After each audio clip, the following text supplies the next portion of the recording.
أعوذ بالله من الشيطان الرجيم قل إن صلاتي ونسكي ومحياي ومماتي لله رب العالمين بسم الله الرحمن الرحيم وصلى الله وسلم وبارك على سيدنا محمد وعلى آله وأصحابه أجمعين رب اشرح لي صدري ويسر لي أمري واحلل عقدة من لساني يفقهوا قولي. Mes chers frères, mes chères sœurs, nous reprenons notre développement dans cette perspective d'une thérapie qui allie la psychologie et la spiritualité musulmane, à vous présenter et vous expliciter certaines de nos valeurs musulmanes. Nous vous avions auparavant exposé d'une manière succincte la valeur de la certitude et son impact sur l'individu, sur son comportement. Et puis, en deuxième, nous vous avions proposé la valeur de la patience, une grande valeur qui détermine d'une manière très évidente, effective, notre manière d'être et d'agir et de vivre. Et là, avec la grâce de Dieu et son aide, je me permets de vous présenter une troisième valeur. Cette valeur à laquelle je fais une petite introduction, qu'on me rappelle que c'est sur le fait que le musulman est responsable de sa foi, mais aussi il est responsable de son vécu au quotidien. Ce vécu, comme vous le savez, et cela une spécificité de l'islam, de devoirs avant tout, des devoirs envers son créateur exalté, des devoirs envers soi-même et des devoirs envers son prochain. L'islam met en exergue la notion du devoir avant de parler de droit, mais c'est une manière importante pour éliminer l'impact désastreux de l'individualisme effréné que nous vivons à cette époque où chacun proclame et réclame ses droits en oubliant ses devoirs. En vérité, c'est une manière très sensée et qui s'adresse qu'aux gens doués, tout en nous acquittant de nos devoirs les uns envers les autres. Nous, par le même instant, par la même manière, nous allons acquérir nos droits. Je suis responsable envers vous et vous êtes responsable envers moi. Et donc ceci fait que chacun d'entre nous va être en état de vigilance par rapport à ses devoirs. Les actions n'ont aucun effet bénéfique s'il ne découle pas d'une action consciente et responsable qui rend le croyant meilleur à tout instant de sa vie. Alors l'une de ces valeurs musulmanes, c'est la valeur de la gratitude ou de la reconnaissance ash-shukr. Et nous savons très bien que une bonne partie, en vérité, ou la grande majorité des maladies psychologiques surviennent de ce sentiment de culpabilité. La culpabilité qui fait souffrir la conscience de chacun. Et ceci donne lieu à l'anxiété, à un mal-être. Et ce mal-être, c'est-à-dire tel que la crainte de la mort, la crainte de la maladie, la crainte de l'épreuve, la crainte de te perdre sa subsistance, de perdre son boulot, de perdre son poste, la crainte sur l'avenir des enfants, sur ce qu'ils nous cachent demain, c'est-à-dire être toujours dans un état de panique alors que l'islam, en vérité, nous dit de nous arrêter un instant et de réfléchir autrement, et au lieu de paniquer, et cette panique, c'est elle qui donne lieu à des situations graves qui affectent notre esprit et notre corps, qui poussent beaucoup à aller prendre des médicaments anti-anxieux. C'est de réfléchir sur tout ce que nous possédons, de réfléchir un peu sur la valeur de toute chose dont Dieu nous a gratifié, même la plus petite, la plus minime, et c'est-à-dire d'être en vérité, au lieu d'être dans un état de désarroi, mais d'être plutôt dans une attitude de reconnaissance envers Allah subhanahu wa ta'ala qui a créé l'homme. Et déjà le fait d'exister est un don, est un bienfait pour lequel nous devons être reconnaissants. Et cette reconnaissance, en vérité, nous fait rappeler, comme j'ai dit, les bienfaits d'Allah subhanahu wa ta'ala. Et lorsqu'on vit avec cet état de reconnaissance, lorsque nous allons être confrontés à des situations conflictuelles, à des situations où il y a perte d'un bienfait totalement ou partiellement, eh ben, nous nous rappelons à cet instant, puisque nous sommes en état de vigilance dans notre relation avec celui qui nous a donné tout ce que nous possédons, qui est Allah subhanahu wa ta'ala, alors on se rappelle à ce moment-là cette valeur de shukr. Alors, que veut dire shukr, la reconnaissance du point de vue islamique, et quelles sont ses implications dans notre manière d'être et dans notre spiritualité? Ce terme gratitude, shukr, a été cité dans le Saint-Coran en plus de 74 versets avec des significations différentes et dans des contextes différents. Et ce qui paraît, à partir d'une lecture réfléchie et de méditation des significations coraniques, la reconnaissance, la gratitude n'est pas une parole, mais c'est une attitude, c'est une manière d'être, c'est une action.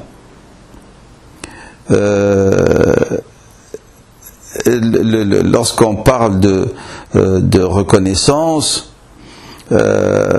c'est-à-dire cela implique nécessairement une attitude envers celui qui les a accordés, c'est-à-dire remercier le donateur, remercier le Seigneur subhanahu wa ta'ala.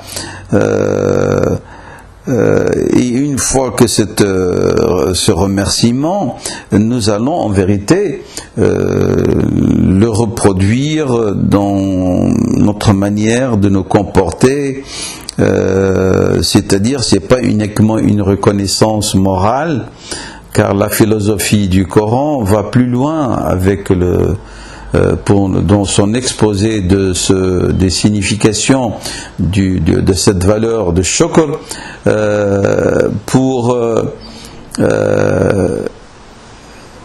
nous annoncer que celui qui s'y attelle en sera récompensé dans ce bas monde et dans l'au-delà,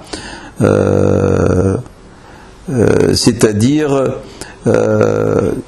une fois que tu as reçu ce bienfait d'Allah subhanahu wa ta'ala, tu es reconnaissant, mais après la reconnaissance, il y a une autre manière d'être, c'est de se comporter comme cela se doit, comme cela doit être l'attitude du shakir, du reconnaissant, et alors il en résulte autre chose de la part du Seigneur, c'est multiplication et augmentation de ses bienfaits lorsque on agit ainsi. C'est pour ça que Dieu dit dans la sourate Ibrahim, alayhi salam, le verset 7, si vous êtes reconnaissant, très certainement je vous en ajouterai. La in shakartum la azidannakum. Et dans la sourate Al-Imran, Allah subhanahu wa ta'ala dit, le verset 144, wa sayajzillahu shakirin. Allah très certainement va récompenser le reconnaissant. Donc, lorsque nous voulons comprendre la dimension spirituelle du shukr, c'est-à-dire que le croyant va se comporter en vérité en harmonie avec les mouvements de l'univers, qui quels que soient les événements qui s'y produisent, ils continuent à fonctionner sans sortir en vérité du cadre des lois que Dieu a instaurées. Et c'est sa manière d'être soumis et reconnaissant. Le prophète sallallahu alayhi wa sallam a dit un hadith qui est tellement beau. Il a dit ajaban li amri al-mu'min. Ce qui arrive aux croyants est quelque chose qui est tout à fait surprenante. Tout ce qui lui arrive, quel que soit ce qu'il va l'affecter, ce n'est que du bien. Et cela n'a été donné à personne d'autre qu'aux croyants. S'il est éprouvé par un malheur, et il est patient, donc lui sera considéré comme un bien. Et s'il est touché par un bienfait et il est reconnaissant, cela lui sera considéré comme un bienfait. Donc, que ce soit dans les moments de joie et de contentement, il y a reconnaissance et il en résulte du bien, et que ce soit dans les moments des épreuves et il en résulte patience de sa part, il n'en récoltera que du bien.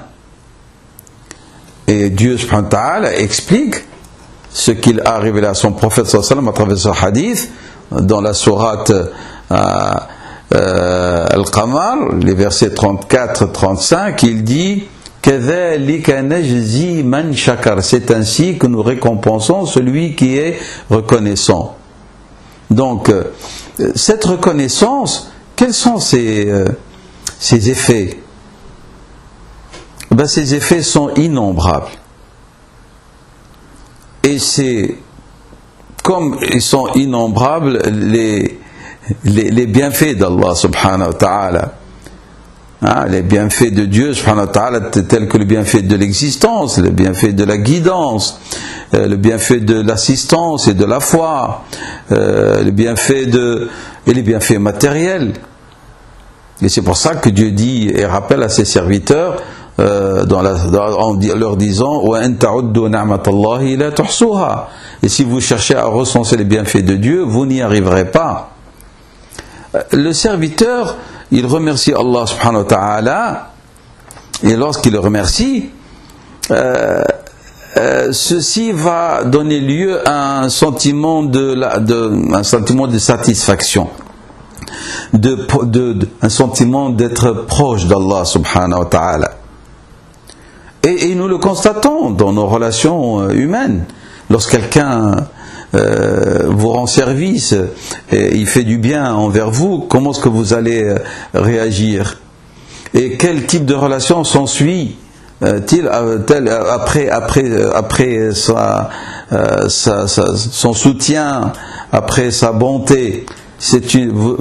Vous allez faire une démarche de rapprochement, parce que cette personne vous a touché par son bienfait, par sa douceur, par sa bonté. La même chose, le serviteur, lorsque il est touché par un bienfait d'Allah, il va chercher à s'approcher de lui, et cela va engendrer agrément et satisfaction. Le croyant, il agit devant les bienfaits d'Allah subhanahu wa ta'ala. Premièrement, il se précipite, ils sont prêts à le remercier, et contrairement aux hommes, le Seigneur, lorsque vous vous approchez de lui et vous vous empressez de le remercier, il multipliera ses bienfaits et il vous les accorde avec plus d'abondance. Allah subhanahu wa ta'ala, donc nous avons cité ce verset de Surat Al-Imran 144,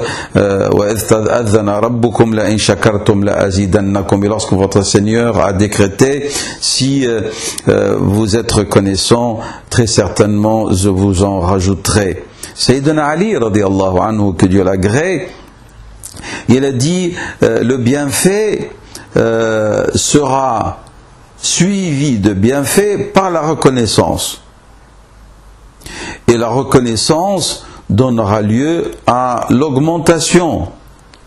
Ils sont tous les deux liés l'un à l'autre.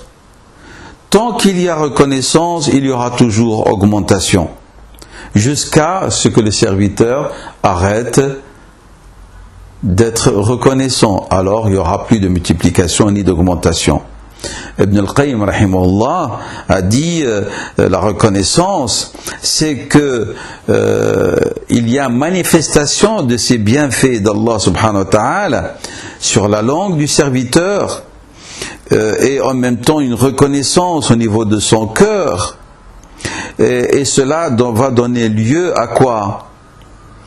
À un effet sur les membres, sur le corps, en amour et en soumission et adoration. Allah subhanahu wa ta'ala, on le remercie lorsque il nous accorde un bienfait, mais n'oubliez jamais aussi qu'Allah subhanahu wa ta'ala est lieu de reconnaissance lorsqu'il repousse un mal. On remercie Allah subhanahu wa ta'ala lors des épreuves. Pourquoi? Parce que l'épreuve en soi est un bienfait de la part d'Allah subhanahu wa ta'ala, par lequel il purifie son serviteur. Mais le fait que au moment de l'épreuve tu te rappelles les bienfaits d'Allah subhanahu wa ta'ala, ton épreuve diminue, son impact se réduit, parce que la calamité ou l'affliction vécue, elle ne pourra jamais égaler les bienfaits antérieurs.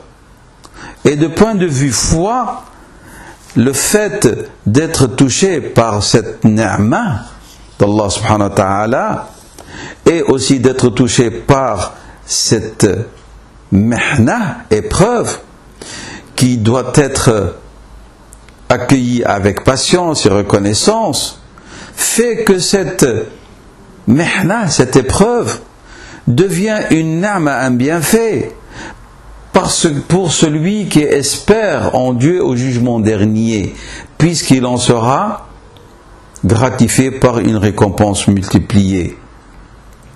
Le prophète sallallahu alayhi wa sallam nous a dit: les premiers à être invités à entrer au paradis sont ceux qui rendaient la louange à Dieu dans l'aisance et dans l'adversité.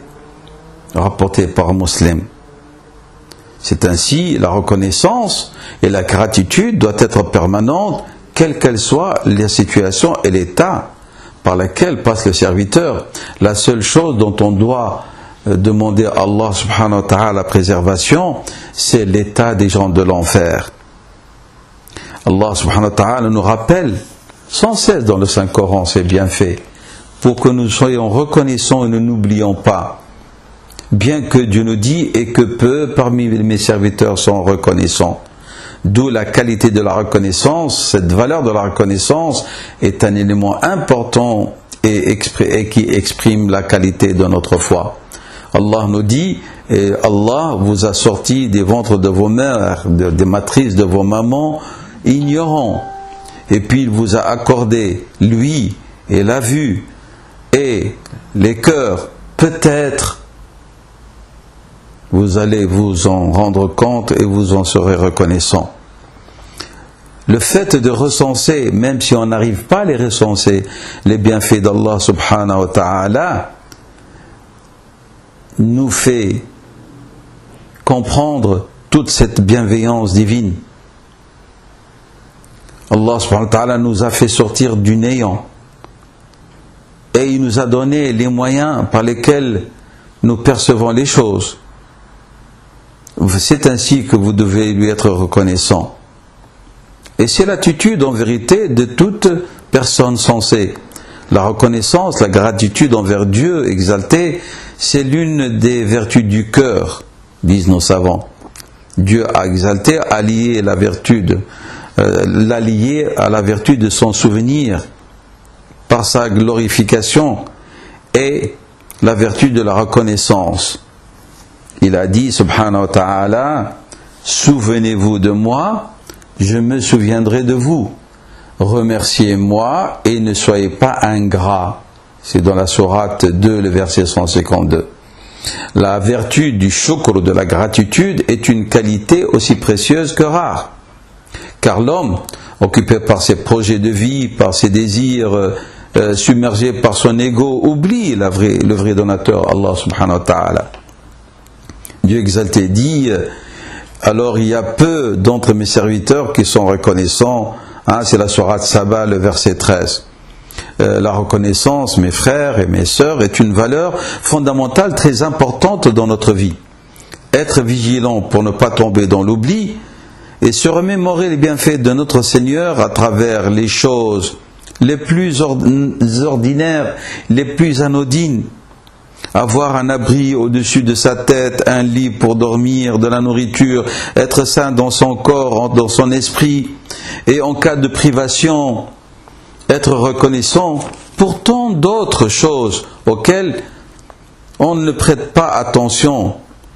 Pourquoi ? Parce qu'elles sont considérées par nous comme acquises.